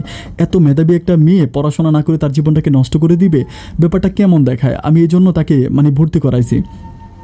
তখন আমাকে বলতেছে যে ভাই আপনি কাজটা ঠিক করেন নাই, তবে আমি আপনাকে সাজেস্ট করবো, আমি আপনাকে বলবো যে আপনি তার পড়াশোনা বন্ধ করাই দেন। এটা আমাকে রিপা, মানে ওর বান্ধবী হচ্ছে কণা বলে। কণা যখন আমাকে এই কথাটা বলে তখন আমার ভিতরে আরও বেশি কষ্ট লাগতে থাকে। আমি তখন বুঝতে পারতেছিলাম না যে আমি কি করব, মানে আমার কোন পথে যাওয়া উচিত। আর এতে তার প্রায় হচ্ছে সে 3rd সেমিস্টার থেকে 4th সেমিস্টারে, মানে সে এখন MBBS ডাক্তার হয়ে যাবে আর 1 বছর পরে। তো 1 বছর পরে সে MBBS ডাক্তার হয়ে যাবে। এখন আমি মানে কোনো দিকে মিলাইতে পারতেছি না, মানে না পারতেছি তার পড়াশোনা মানে বন্ধ করাই দিতে, না পারতেছে তাকে পড়াশোনা করাইতে। আর ওই যেহেতু মেডিকেলে পড়ে তাকে কলেজে যেতেই হবে, মানে কলেজে না গেলে কিন্তু সে পড়াশোনা করতে পারবে না, তাই কলেজে যেতেই হবে।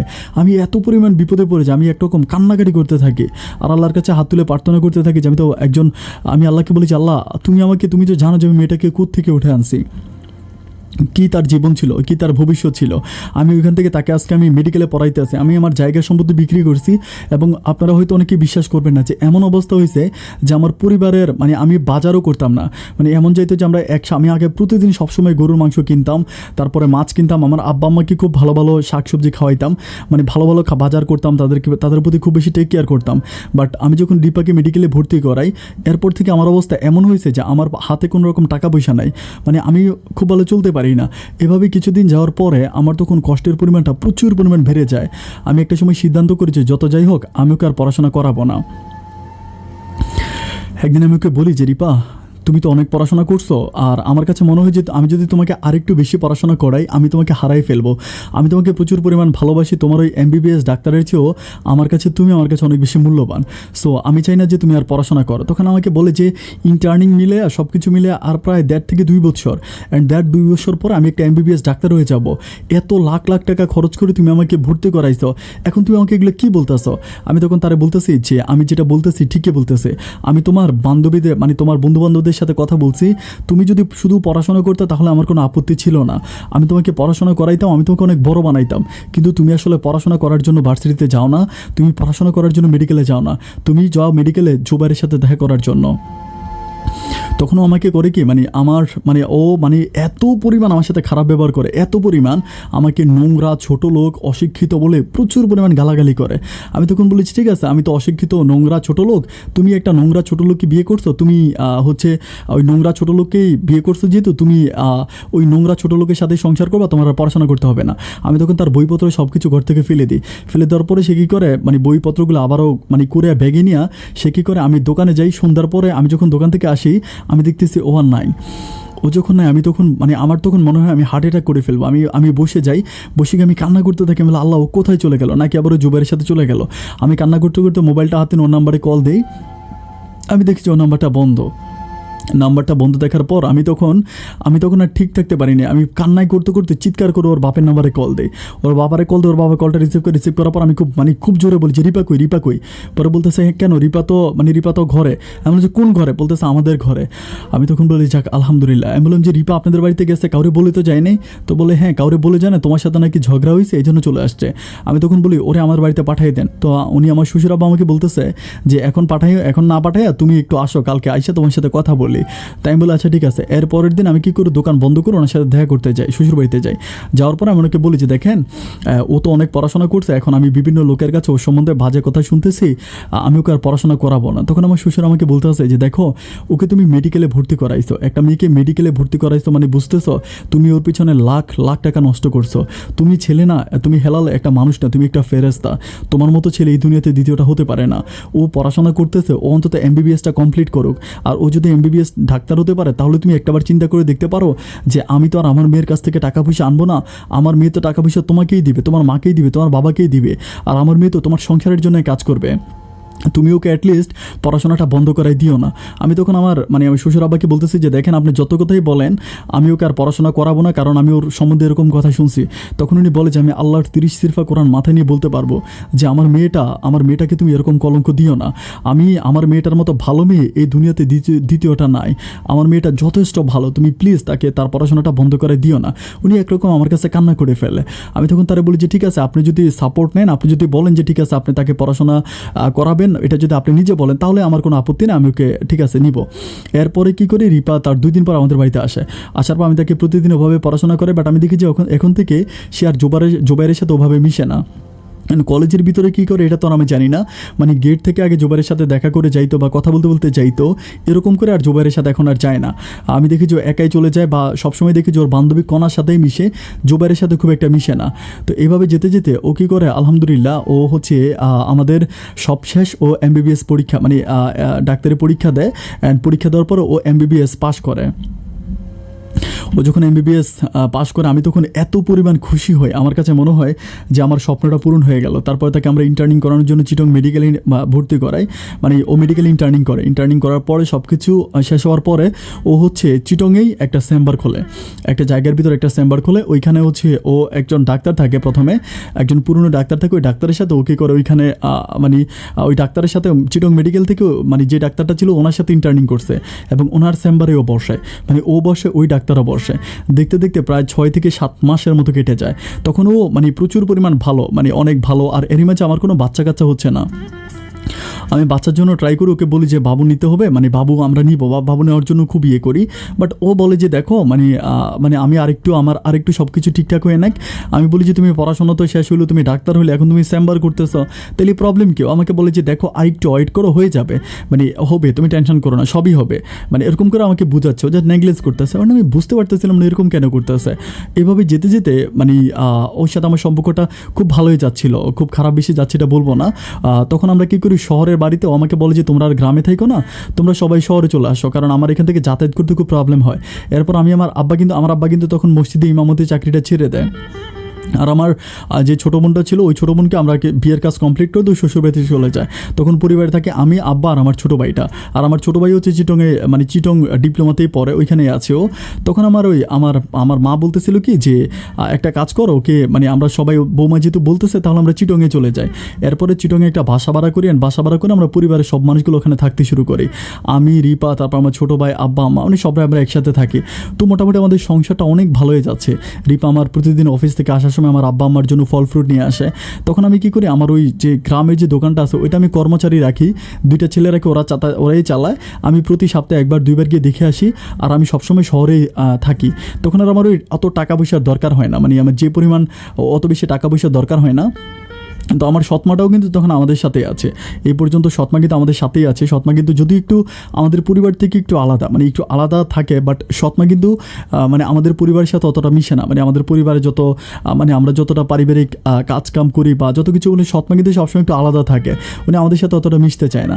যাই হোক, এভাবে যেতে যেতে একটা পর্যায়ে আমি চিন্তা করতে থাকলাম যে যত যাই হোক এখন তো রিপা তো মোটামুটি এখন এস্টাবলিশড, আর আমিও সব কিছু ঠিক আছে। আর আমার ছোটো ভাইটা তখন ও কিন্তু মানে আমার মধ্যে আমার ছোটো ভাইটা 3 বছর ধরে পড়াশোনা করে নাই, মানে 3 বছর পড়াশোনা বন্ধ করে আবার করছে, মানে ও একটু এই টাইপের পড়াশোনা করে না। তো আমার যেহেতু ছোটো ভাই আর সৎ ভাই, আমি ওভাবে ওর উপর খুব একটা প্রেশারও দিই না। আব্বা বলে ও ঠিক হয়ে যাবে, ভালো হয়ে যাবে, এভাবে চলতেছে।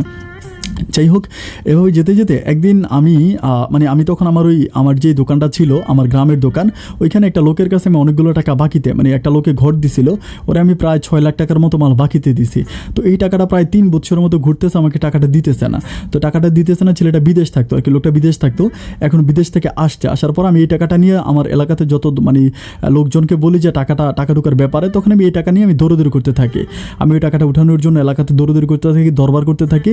অ্যান্ড আমার ব্যবসাটা তখন আগের মতো থাকে না, একটু ডাউনে চলে যায়, কারণ আমি থাকি না, ছেলেরা দোকান চালা, ওরা ওভাবে আমাকে হিসাব দেয় না। এরপর আমি একটা সময় চিন্তা করতে থাকি যে এইভাবে যদি আমি রিপার পিছনে ঘুরতে থাকি, তাহলে আমার তো ব্যবসা বাণিজ্য লাখে উঠবে। আমি তখন আমার আব্বা আম্মা এবং রিপাকে বলি যে রিপা, আমার আব্বা আম্মা তোমার সাথে থাকুক, তুমি যেহেতু ডাক্তার, আমার আব্বা আম্মার ট্রিটমেন্ট করতে পারবা, ছোটো ভাইটাও থাকুক বাড়িতে, অ্যান্ড আমি হচ্ছে ওইখানে থাকি, মানে আমার সৎমাও থাকুক, আমি গ্রামে থাকি, আমি গ্রামে আমার ব্যবসাটা ঠিকমতো করি, কারণ আমার ব্যবসা খুব ডাউনে চলে গেছে। এরপর ইবা আমাকে বলতেছে আচ্ছা ঠিক আছে তুমি যাও। এরপর আমি কী করি, গ্রামে থাকি, প্রতি সপ্তাহে আসি, ওর সাথে আমি থাকি, 1 দিন 2 দিন থাকি, আমি আবার গ্রামে চলে যাই। এভাবে আস্তে আস্তে করে আমার দিনগুলো কাটতেছে, কোনো রকম প্রবলেম নাই, সব কিছু ঠিকই আছে। এইভাবে যেতে যেতে প্রায় আরও 6 থেকে 7 মাসের মতো কাটে। বাট আমি রিপাকে যতবার বলি যে আমরা মানে বাচ্চা নেওয়ার কথা, বাট রিপা কোনোভাবে বাচ্চা নেবে না। এই ব্যাপারটা নিয়ে ওর প্রতি আমার একটা সন্দেহ জন্মায় যে কেন বাবু নিতে রাজি হয় না। যতভাবেই বলি যে বাবু নাও, ও বাবুই নেবে না, মানে বাবুর কথা বললেই ও খুব রাগারাগি করে, বাচ্চা নিতে চায় না। অ্যান্ড এটা নিয়ে আমার আব্বা আম্মা আমার উপরে প্রচুর পরিমাণ ঝগড়া করে। মানে আমার আব্বা আম্মা বারবার বলতেছে যে এটা কেমন কথা, মানে বাবু কেন মানে নিচ্ছে না, মানে সন্তান কেন হচ্ছে না, মানে আব্বা আম্মা খুবই মন খারাপ করে। এবং রিপার বাবা মাও এটা নিয়ে খুব মন খারাপ করে, ওরাও খুবই মন খারাপ করে।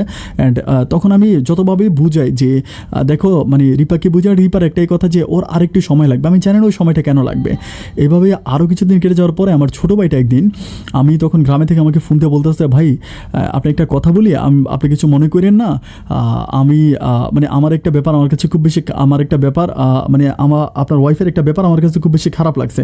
আমি তখন তারে বলি যে আমার ওয়াইফের কোন ব্যাপারটা তোমার কাছে খারাপ লাগছে একটু বলতো। তা আমাকে বলতেছে যে আমি ভাবির চেম্বারে গেছিলাম, তো ভাবির চেম্বারে যাওয়ার পর আমি ভাবিকে এবং ভাবির চেম্বারে যে ডাক্তারটা আছে, মানে পুরনো ডাক্তার, ওনার সাথে ভাবির মাখামাখিটা আমি খুব মানে একটু খারাপভাবে দেখলাম। আমি তখন বলতেছি মাখামাখি, মানে পরে বলে যে হ্যাঁ মাখামাখি।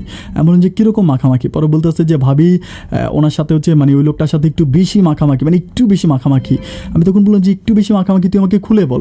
পরে আমাকে স্ট্রেট বলতেছে যে ভাই আমার কাছে মনে হয় যে ভাবির সাথে ওনার কোনো শারীরিক সম্পর্ক আছে। এটা শোনার পর আমি এত পরিমাণ কষ্ট পাই, আমার কাছে মনে হয় যে আমার আসমানটা আমার মাথায় ভেঙে পড়ছে। আমি তখন মানে আবারও এত পরিমাণ আমি চিন্তা করতেছি যে ওর জন্য আমি কী না করলাম। একবার ওর পড়াশোনা বন্ধ করে দিলাম মাঝপথে, ওর আব্বা আমাকে ধরে আবারও পড়াশোনা করাইলো, বাট এরপরেও ও কেন এই কাজগুলো করে। আমি তখন আমার ছোটো ভাইরে বলি যে তুই চোখে রাখবি, তুই ওর চোখে রাখবি, ও কী করে তুই সব কিছু দেখবি।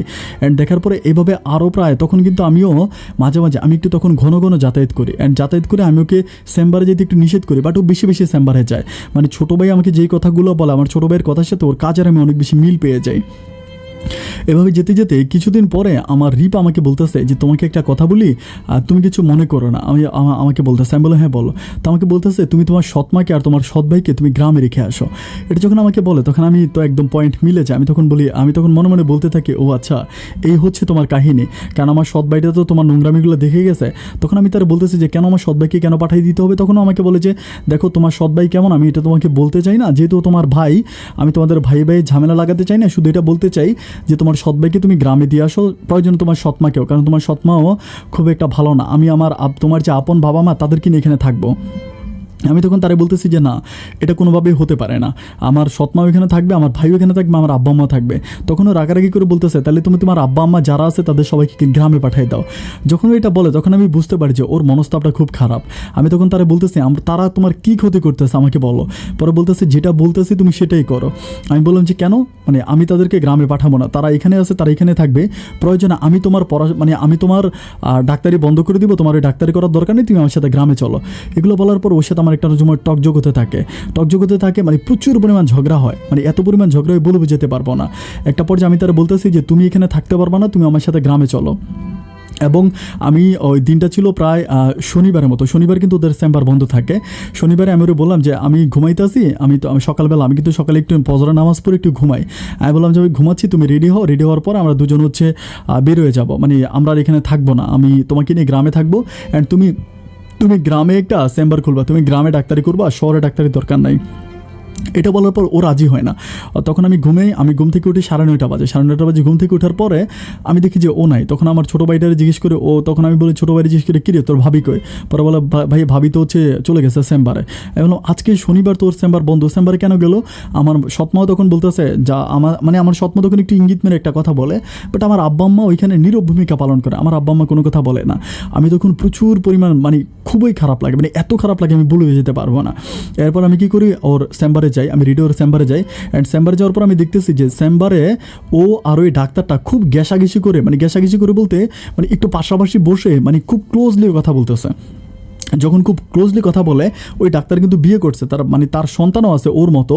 বাট আমার তখন এত খারাপ লাগে, আমি তখন ওরা ডাক দিই, দুইবার ডাক দেওয়ার পরে ও আসে না। যখন আসে না তখন আমি একটু জোরে কথা বলি, তখন ও আসে। আসার পরে আমি ওকে ওই চেম্বারে ওই ডাক্তারের সামনে একটা থাপ্পড় মারি। থাপ্পড় মারার পর ও আমার দিকে যখন একটু চোখ রাঙানোর পরে আমি ওর চুল ধরে আমি ওকে তখন ওই চেম্বারের সামনে থেকে আমি ওকে চুলে ধরে টাইনে বের করে আনার পরে আমি একটা সিএনজি করে আমি ওকে সরাসরি আমি ওকে বাসায় আনার পরে কাপড় চোপড় সব কিছু ঠিক করে আরও 2টা লোক দিয়ে আমি সব কিছু ঠিকঠাক করে আমি ওকে নিয়ে সরাসরি বাড়িতে চলে আসি। বাড়িতে আসার পর ও খুব কান্নাকাটি করে, প্রচুর কান্নাকাটি করে। আমি ওকে বলি যে তোমার ওই ডাক্তারি কিছু দরকার না, আজ থেকে তুমি এখানেই থাকবা। বাট ওর সাথে আমার পাগলামিগুলো ও পাগলামিগুলো একটু বেশি করতে থাকে।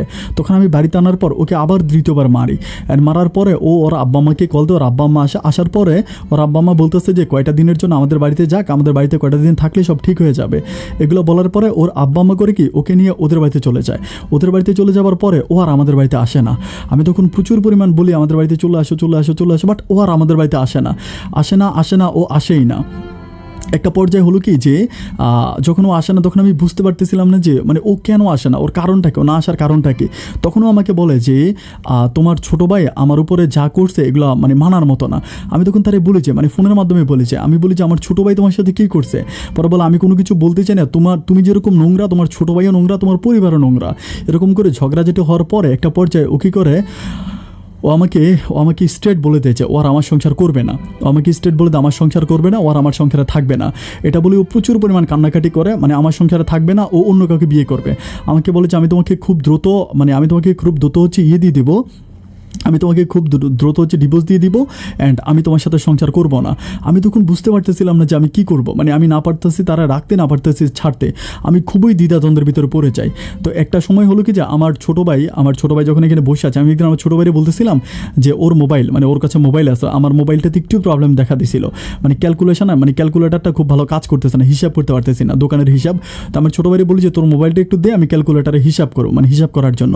তোর কাছ থেকে আমি মোবাইলটা নিয়ে ক্যালকুলেটার হিসাব করার জন্য এরকম হিসাব করতেছি ওর ক্যালকুলেটার দিয়ে। বাট কেমন করে জানি হঠাৎ করে ওর গ্যালারিতে আমি চলে যাই। অ্যান্ড ওর গ্যালারিতে যখন আমি ঢুকি, ওর গ্যালারিতে ঢোকার পর আমি কিছু ছবি দেখতে পাই। আমি ছবিগুলো এমন দেখতে পাই যে ছবিগুলো হচ্ছে আমার ওয়াইফের ছবিগুলো এরকম যে আমার ওয়াইফ ঘুমায় আছে, ও ছবি উঠাইছে, এবং ছবিগুলো একটু খারাপ টাইপের, এবং সবচেয়ে বেশি যেই ব্যাপারটা আমি দেখতে পাই, ওর ফোনে কিছু ভিডিও আছে, ছোটো ভিডিও যে আমার ওয়াইফ ঘর থেকে বেরোচ্ছে এবং ও আমার ওয়াইফের কোমর মাজা ভিডিও করছে, মাজার উপরে মোবাইল ধরছে, এবং ও গোসল করার সময় বাথরুমে ঢুকতেছে, ওইটাও ভিডিও। এবং এছাড়া আরও কিছু নোংরা ছোটো ভিডিও যেগুলো লাইক হচ্ছে কয়েক সেকেন্ডের, 20 সেকেন্ড 30 সেকেন্ডের, ও বসে আছে কথা বলতেছে, এরকম অ্যাডিকটিভ কিছু ভিডিওগুলো দেখার পর আমি তখন আমার ছোটো ভাইকে ডাকে আমি জিজ্ঞেস করলাম যে, আমি বললাম যে এই ভিডিওগুলোর মানে কি, এই ভিডিওগুলো তুই কখন করছস? তখন আমাকে বলতেছে যে না ভাই এগুলো তো ভাবির ভিডিও না। আমি বললাম যে তোর ভাবির ভিডিও না, তোর ভাবির ছবি দেখা যাচ্ছে, তোর ভাবিকে দেখা যাচ্ছে, তুই বলতেছস এগুলো তোর ভাবির ভিডিও না? তখন একা পর্যায়ে ও আর কথা বলে না, ও নিচের দিকে তাকায় থাকে। আমি বলি যে তুই আমার দিকে তাকা, ও আমার দিকে তাকা, এই ভিডিওগুলো তুই কীভাবে করছিস, আমার দিকে তাকা, ভিডিওগুলো কোথায় করছো? আর কথা বলে না, কথা না বলে এখান থেকে বেরিয়ে যায় মোবাইল ফোনটা রাখা। তখন আমি মোবাইল ফোনটা নিয়ে আমার সৎমাকে আমি ভিডিওগুলো দেখাই। আমি সৎমাকে বলি যে দেখেন এই ঘটনা। আমার সৎমা বলতেছে যে এগুলো এডিট করা। আমাকে বলতেছে এগুলো এডিট করা। তখন আমি বলি যে এই ভিডিওগুলোর মানে কারণটা কি, আমি কিছুই বুঝতে পারতেছি না। তখন আমি আমার ওয়াইফের সাথে কথা বলি, আমি ওকে ফোন করে, ও আমার সাথে কথা বলে না, প্রায় 10-15 বার কল দেওয়ার পর ও রিসিভ করে। আমি তখন তারে বলি যে দেখো তোমার আমার ছোটো ভাইয়ের মোবাইলে আমি এই ধরনের কিছু স্ক্যান ভিডিও দেখলাম, ওই ভিডিওগুলো কখন করছে, বা তখনও আমাকে বলতেছে এগুলো আমাকে কেন জিজ্ঞেস করতেছো, ও তো তোমারই ছোটো ভাই তাই না, ওকে তো তুমি ছোটো ভাই, ও তো তোমার ছোটো ভাই, তুমি ওকে বিশ্বাস করেছো, ও আর ওর মায়ের কথা শুনে তুমি আমার সাথে যে আচরণ করেছো, আমি আল্লাহর কসম করে বলতেছি আমার জীবন থাকতে আমি আর কোনোদিন তোমার সংসারে ফিরবো না। আর তোমার ছোটো ভাই অনেকবার আমার সাথে খারাপ কাজ করার চেষ্টা করছে, যেটা আমি তোমাকে এই পর্যন্ত বলি না, আজকে যদি তুমি নিজে ধরতে পারছো এই জন্য আমি তোমাকে বলছি। এতদিন পর্যন্ত আমি তোকে বলি না, ও একদিন আমার হাত পর্যন্ত চাইপে ধরছে, আমার হাতেও পর্যন্ত ধরছে, বাট আমি কথাগুলো তোমাকে বলি নাই। ও আমার সাথে খারাপ কাজ করতে চাইছিল বলে আমি তোমাকে বলছিলাম যে ওদেরকে গ্রামে পাঠাই দাও। আমি জানি আমি যদি তখন তোমাকে বলতাম যে তোমার ছোটো ভাই আমার হাত ধরছে, আমার গায়ে ধরছে, তুমি বিশ্বাস করতা না, যার জন্য আমি তোমাকে বলি না। আজকে তো হাতে নাতে প্রমাণ পাইলা, এরকম আরও খারাপ কাজও আমার সাথে করতে চাইছে। আমি তখন তাকে বলি যে প্লিজ তুমি চলে আসো, আমার ভুল হয়ে গেছে। আমি তখন আমার শ্বশুরবাড়িতে যাই আর হাতে পায়ে ধরে কান্নাকাটি করে ও আমাকে একটা কথাই বলে, ও জীবন থাকতে ও কখনো আর আমার বাড়িতে আসবে না। এবং ও আমার সামনে ওর মায়ের মাথায় হাত দিয়ে বলে যে আমি আমার মায়ের মাথা চুয়ে শপথ করে বলতেছি যে আমি তোমাকে খুব রিসেন্ট ডিভোর্স দিয়ে দিব, তুমি তোমার মতো থাকো, আমি আমার মতো, প্লিজ আমাকে বিরক্ত করবা না। এটা বলে ও আর মানে আমার সাথে কোনো কথা বলে না, কোনো কথা না বলে আমি আমার বাড়িতে চলে আসি। এরপর থেকে আজকে প্রায় 2 মাসের মতো হয়ে গেছে, আমি ওকে যতই কল করে আমার কল রিসিভ করে না। এটা আমি আমার শ্বশুর বাড়িতে গেলেও আমার সাথে কোনো কথা বলে না, ও কিন্তু আজ পর্যন্ত আমাকে ডিভোর্স দেয় নাই। আপন ভাই আমি জানি আপনি অনেক মানুষের সলিউশন করেন, অনেক সংসার আপনি জোড়া লাগাই দেন।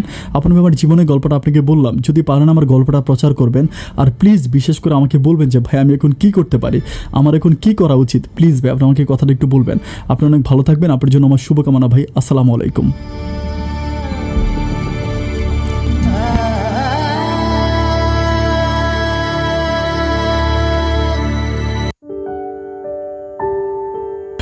সম্মানিত দর্শক বন্ধুরা, শুরুতেই সবাইকে অনেক বেশি ধন্যবাদ, আপনারা এতক্ষণ পর্যন্ত আমার সাথে ছিলেন এবং গল্পটা শুরু থেকে শেষ পর্যন্ত শুনেছেন, অনেক ভালোবাসা আপনাদের জন্য। দর্শক বন্ধুরা, আমি হেলাল ভাই আমার কাছে সর্বশেষ যেটা উনি একটা সলিউশন চেয়েছে। আমি আসলে অনেক জীবনের গল্পই প্রচার করি, বাট সবশেষ আমি এখন কি করব এইরকম কথা বলা গল্প খুবই কম, যার সংখ্যার মধ্যে একটা হেলাল ভাই পড়লো। তো আমি হেলাল ভাইয়ের সাথে ফোনে কথা বলেছি, এবং উনি আমাকে ওনার ওয়াইফের নাম্বার দিয়েছে। আমি ওয়াইফের নাম্বারে বেশ কয়েকবার কল দিয়েছি, ওনার ওয়াইফ কলটা রিসিভ করে নাই। এরপর আমি অন্য আমার একটা মেয়ে বান্ধবী দ্বারা হেলাল ভাইয়ের সাথে কমিউনিকেশন করে দিছি, কথা বলাই দিছি। আমার মেয়ে বান্ধবীটা একজন লয়ার ও উকিল। এখন হচ্ছে আমি হেলাল ভাইকে বলছি ওর সাথে কথা বলো, ওকে দিয়ে দেখো যে তোমার বউকে কোনোভাবে কোনো কিছু করানো যায় কি না। ওর বউ আসলে এতটাই বিগড়িয়ে গেছে, মানে এত পরিমাণ বিগড়েছে যে ওই মেয়েটাকে আসলে লাইনে আনাটা কোনোভাবেই সম্ভব না। কারণ অনেকগুলো স্টেপ কিন্তু মেয়েটা নিয়েছিল, মধ্যখানে তার পড়াশোনা একবার বন্ধ করাই দিল, তারপরে আবার করালো, এরপর আবার মধ্যে তার ওই যে বন্ধুকে নিয়ে প্রবলেম, এখন আবার মানে সম্পূর্ণ মানে একটা জিনিস মনে রাখবেন, লেবু কিন্তু টক হয়, যখন আপনি এটাকে অতিরিক্ত চিপাবেন এটা কিন্তু তিতা হয়ে যাবে। এখন ওদের সম্পর্কটা সম্পূর্ণ তিতা হয়ে গেছে। দর্শক বন্ধুরা, এটাও কিন্তু আমি যদি মেয়েটা আমার কলটা রিসিভ করতাম, আমি তাকে একটা কথাই বলতাম, এই হেলাল কিন্তু সেই হেলাল যে হেলাল জেনে শুনে একটা মেয়ে একটা ছেলের সাথে পালাইছে, 1 সপ্তাহ ছিল, তারপরেও কিন্তু হেলাল আপনাকে বিয়ে করছে, এত বড় স্যাক্রিফাইস করছে, এর চেয়ে বড় স্যাক্রিফাইস পৃথিবীতে হতে পারে না। আমি মনে করি যে আপনি হেলালকে ক্ষমা করে দেওয়া উচিত। আমাকে হেলাল ভাই বলেছিল যে ওনার ওয়াইফ হয়তো আমার ভিডিওটা দেখতে পারে, উনি ফেসবুকে শেয়ার দিবে।